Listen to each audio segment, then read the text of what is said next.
देखिए चलो अब इसके बाद बताते हैं बच्चों। हाँ तो समझना है, तुम लोग जान लिए होंगे। अच्छा अच्छा अपन ये बात बताते हैं, अगर कोई वाटर होता ना, वाटर देखिए पानी, तो पानी से किसको मुलाकात नहीं होगा, जानते हो? तो तुम लोग को पहले ये बात बताते हैं। देखिए तो समय पर हेडिंग मार देते हैं कि कंडक्टिविटी ऑफ इलेक्ट्रोलाइटिक सॉल्यूशन। देखिए कंडक्टिविटी ऑफ इलेक्ट्रोलाइटिक सॉल्यूशन पहले देख लीजिए, पहले तुम लोग को हम पानी से मुलाकात करते हैं, समझ रहे हैं? अरे जान दो, अरे पानी जो हम लोग 11th क्लास में पढ़े थे, वाटर के पास भी आयन होता है कि नहीं? जितना भी प्योर वाटर रहे बच्चों, इतिहास गवाह है।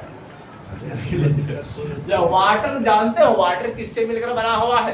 अरे तुम लोग बच्चों क्या कहते हैं, 9th क्लास याद करो, 9th में रे, अरे वो 11th क्लास याद करो कि वाटर में, प्योर वाटर में कि इस OH माइनस आयन का कंसंट्रेशन कितना बताए थे? 10⁻⁻7 मोलर था कि नहीं?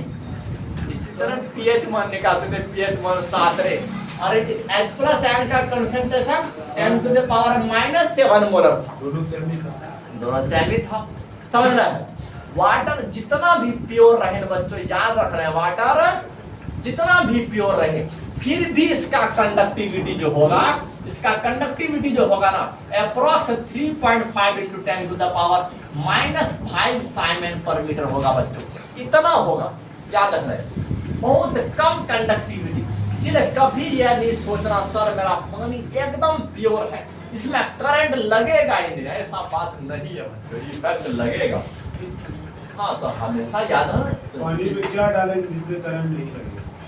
नहीं लगेगा ना रे, आप ग्लूकोज डालिए, एल्कोहल डालिए, इससे घटता जाएगा। हाँ याद रखना है। हाँ लेकिन जितना भी प्योर वाटर रहे ना, उसमें भी करंट लगता है। डेंसिटी बढ़ेगा तो करंट बढ़ेगा ही ना। अरे किस चीज का डेंसिटी बढ़ा रहे हो, ये तो बताइए। पानी वाटर का उसका रहना चाहिए स्पेशली क्या? पानी का। हाँ मतलब उसमें अगर इलेक्ट्रोलाइट है, आयन है, तो उसका रेजिस्टेंस घटेगा, कंडक्टिविटी बढ़ जाएगा। अगर नमक डाल दिए तो बढ़ जाएगा। हाँ बढ़ जाएगा, उसके जगह पर ग्लूकोज यूज के, एल्कोहल यूज के तो घट जाएगा। हाँ समझना बात को। अरे यहाँ समझना, देखिए अब ये जो वाटर प्योर वाटर है, इसमें भी कुछ बहुत कम मात्रा में 10⁻⁻7 मोलर, इतना कम मात्रा में H प्लस आयन रहता है। कौन सा आयन? H प्लस, और OH भी इतना रहता है। प्योर वाटर का कंडक्टिविटी देखो कितना कम होता है ना, इतना कम होता है, याद है? हाँ यदि तुम कोई इलेक्ट्रोलाइट यूज करते हो, इलेक्ट्रोलाइट मतलब जो टूटने पर पॉजिटिव और नेगेटिव आयन बनाए, आपको समझना है, जो टूटने पर पॉजिटिव और नेगेटिव आयन बनाए, तो उन सब कंपाउंड को कहते हैं इलेक्ट्रोलाइट कहते हैं। क्या कहते हैं? इलेक्ट्रोलाइट का। क्या दोनों बच्चे देख लीजिए कि जब तुम इलेक्ट्रोलाइट को डालोगे ना इसमें, अगर तुम नमक डाल दिए तो क्या हो जाएगा? कंडक्टिविटी बढ़ जाएगा, क्योंकि अब पॉजिटिव और नेगेटिव आयन की मात्रा बढ़ चुका है कि नहीं? तो याद रखना बच्चों, इलेक्ट्रोलाइटिक सॉल्यूशन में करंट जो कैरी करते हैं, कि करंट जो ढोते हैं वो प्लस वाला आयन और माइनस वाला आयन, यही दोनों ढोते हैं। हाँ लेकिन मेटालिक कंडक्टर में सिर्फ इलेक्ट्रॉन कैरी करते हैं। कौन? सिर्फ इलेक्ट्रॉन। याद रखने के लिए बता देते हैं। देखिए इन इलेक्ट्रोलाइटिक सॉल्यूशन में, याद रखना बच्चों, इलेक्ट्रोलाइटिक सॉल्यूशन में जो होता है, इलेक्ट्रोलाइटिक सॉल्यूशन में जो होता है, देख लीजिए कि करंट इज कैरीड बाय, याद रखना है कि करंट को जो ढोया जाता है bye positive and negative ion, किसके किसके द्वारा रे? Positive and negative ion. ये बात याद रखना है कि पॉजिटिव और नेगेटिव आयन के द्वारा ढोया जाता है। हाँ तो समझ, यदि तुम प्योर वाटर में कोई भी इलेक्ट्रोलाइट मिलाते हो, तो अब समझ गए इलेक्ट्रोलाइट किसे कहते हैं? जो टूटने पर पॉजिटिव और नेगेटिव आयन निकाल दे, उसी कंपाउंड को कहते हैं इलेक्ट्रोलाइट। बोलोगे सर हमारे पास 2 वैरायटी का इलेक्ट्रोलाइट है, एक अप्रॉक्स 100% टूट करके आयन बनाता है, दूसरा खड़ूस है, 20% ही टूटता है। अरे जो ज्यादा टूट गया ना, उसको स्ट्रॉन्ग इलेक्ट्रोलाइट कहते हैं, जो कम टूटा उसे वीक इलेक्ट्रोलाइट कहते हैं। बोलोगे सर एक तो और है, वो टूटा ही नहीं है, तब उसका नन इलेक्ट्रोलाइट कहते हैं। क्या कहते हैं? Non electrolyte. वो आपका इलेक्ट्रोलाइट है ही नहीं, तब है ना रे, वो आपका है नहीं। जो पॉजिटिव और नेगेटिव आयन ना बनाए बच्चों उसको इलेक्ट्रोलाइट कहेंगे नहीं, है कि नहीं? उसको कहा जाता है नॉन इलेक्ट्रोलाइट। अगर इंसान अगर दूसरे इंसान पर रहम करना ना सीखे, ना जानता हो, उसे इंसान ही नहीं कहता। बात ऐसे होता है। मेहमान का देख, अरे बिल्कुल क्या हिंदी कि मैं नहीं, अरे हम 10वां में के ना मरे, देखिए वो मनुष्य है जो मनुष्य के लिए मरे। हाँ सर। उसी में कहानी देख लीजिए, आगे बता देते हैं तो समझ रहे हैं। अब जैसे तुम इलेक्ट्रोलाइट को अगर वाटर में डुबाते हो तो कंडक्टिविटी बढ़ जाता है। क्या हो जाता है? बढ़ जाता है, क्योंकि नंबर ऑफ पॉजिटिव और नेगेटिव आयन की संख्या बढ़ जाएगा, है कि नहीं? ज्यादा है। व्हेन देखो समझना बात को, व्हेन एन इलेक्ट्रोलाइट, याद रखना है बच्चों, देख लीजिए जब इलेक्ट्रोलाइट को व्हेन इलेक्ट्रोलाइट इज एडेड, जब इसको ऐड किया जाता है इन, समझना, प्योर वाटर में, लेकिन जब प्योर वाटर में जब ऐड किया जाता है ना तब इसका कंडक्टिविटी बढ़ जाता है। क्या हो जाता है? बढ़ जाता है। देन इट्स कंडक्टिविटी क्या हो जाता है? बढ़ जाता है। देख लीजिए, देन इट्स कंडक्टिविटी इंक्रीजेस, क्या लिखेंगे? इंक्रीजेस। देख लीजिए तब इसका कंडक्टिविटी क्या हो जाता है? बढ़ जाता है। हाँ, तो ये सब बात को याद रखना। बोलोगे सर आखिर कंडक्टिविटी तो बात तो आप कर रहे हैं कि क्या किसी इलेक्ट्रोलाइट को डुबाएंगे कंडक्टिविटी बढ़ जाएगा, बात तो समझ में आ गया कि क्योंकि जैसे इलेक्ट्रोलाइट को अगर उसमें डाल दिए तो पॉजिटिव और नेगेटिव आयन में टूट गया, है कि नहीं? और यही पॉजिटिव और नेगेटिव आयन जो है जो किसका जिम्मेदार है? करंट का जिम्मेदार है। किसका बच्चों? करंट का। बोलोगे सर लेकिन ये डिपेंड्स किस पर करता है?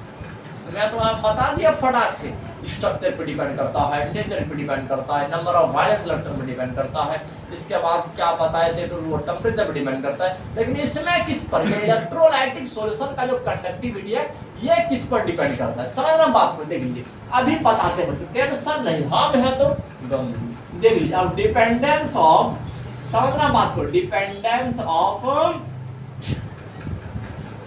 Dependence of electrolytic conductivity, dependence of conductivity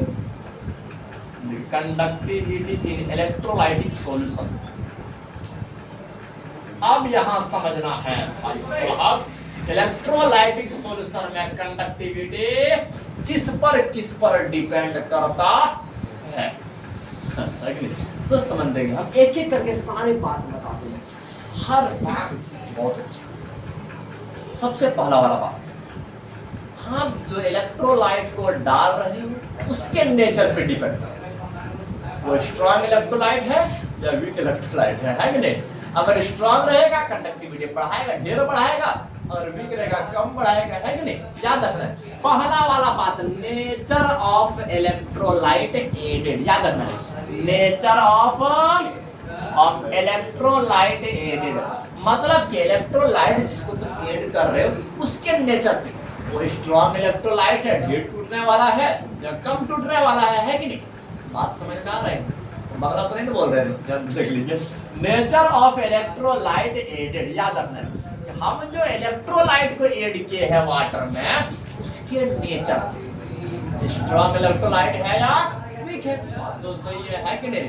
दूसरा वाला बात याद रखना बच्चों, हाँ, कि कंसेंट्रेशन ऑफ इलेक्ट्रोलाइट, कितना इलेक्ट्रोलाइट आप डाले उसमें, है कि नहीं?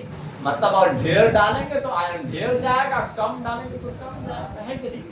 देख लीजिए, अगर मान के चलो बच्चों, अगर तुम हमको फोन पे क्या कहता है वो 10,000 पे करते तो बिल 20,000 आएगा, फिर सही आएगा, साइड से घुस जाएगा, है ना? ऐसा बात नहीं होता है,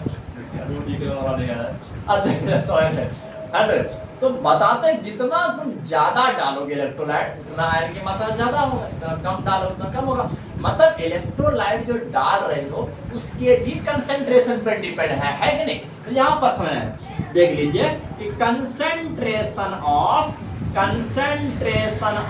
इलेक्ट्रोलाइट, समझना है, कंसेंट्रेशन ऑफ इलेक्ट्रोलाइट एडेड, तो समझना जिस इलेक्ट्रोलाइट को तुम ऐड किए उसके कंसेंट्रेशन पर भी डिपेंड करता है कि कितना मात्रा में आप यूज किए। हाँ, अगर ज्यादा करेंगे तो कंडक्टिविटी ज्यादा होगा, कम करेंगे तो कम होगा, है ना रे। तो बात तो बिल्कुल रफा दफा बात है कि नहीं। तो चलो अब इसके बाद देख लीजिए, तीसरा वाला बात बता। अच्छा वो सॉल्वेंट जो जिसमें तुम डाल रहे हो सॉल्वेंट, उसके भी नेचर पे डिपेंड है कि नहीं। तो इसमें उस सॉल्वेंट के आप एल्कोहल में डुबा रहे हो या आप तो पानी में डुबा रहे हो, है कि नहीं। बात ऐसे होता है। हाँ तो समझने कि वो सॉल्वेंट इजीली रूप से फ्लो करने देगा तब ना रे। बात ऐसे होता है, अगर तुम खूब गाढ़ा जैसा शहद में डुबा दोगे तो जाना ही नहीं देगा, जाओ बराबर। बात ऐसे होता है। तो याद रखना, देख लीजिए नेचर ऑफ सॉल्वेंट पर भी डिपेंड करता है, नेचर ऑफ सॉल्वेंट पर भी डिपेंड करता है। और तीसरा याद रखना है, देख लीजिए उसके नेचर, सॉल्वेंट किस नेचर का। हाँ या तो तुम ये भी बोल सकते हो कि सर सॉल्वेंट के विस्कोसिटी पर, विस्कोसिटी पढ़ाते हैं ना, गाढ़ापन है ना रे। तो ये सब चलता था फिजिक्स में, अब 11th क्लास था ये सब के लिए, समझना है, माथा हिलाने वाला टॉपिक। देख लीजिए इसके बाद याद रखना है viscosity of solvent, viscosity of solvent पर भी डिपेंड करता है। और फाइनली जिस प्रकार 3 4 5 समझ में, फाइनली जैसे टेम्परेचर पे डिपेंड कर रहा था, ये भी टेम्परेचर पर डिपेंड करता है। हाँ याद रखना बच्चों, टेम्परेचर पर भी ये डिपेंड करता है, टेम्परेचर पर भी ये डिपेंड करता है। कौन, कंडक्टिविटी ऑफ इलेक्ट्रोलाइटिक सॉल्यूशन, है कि नहीं। तो चलो अब बता दीजिए, इस स्लाइड में कहीं पर प्रॉब्लम हमारे लिखे ही है कि नहीं। तो चलो बिल्कुल बच्चों देख लीजिए, तो इसी प्रकार से टॉपिक वाइज समझना है, हर टॉपिक को समझना है। चुपचाप जब घर जाओगे अंग्रेजों को खुशी मिलेगा, वो खुशी कहाँ रसमलाई और समोसे में है कि नहीं। तो समझ बच्चों समझ करके यहाँ से जाइए, यहाँ आए हो पढ़ने के लिए, समझने का प्रयास करो।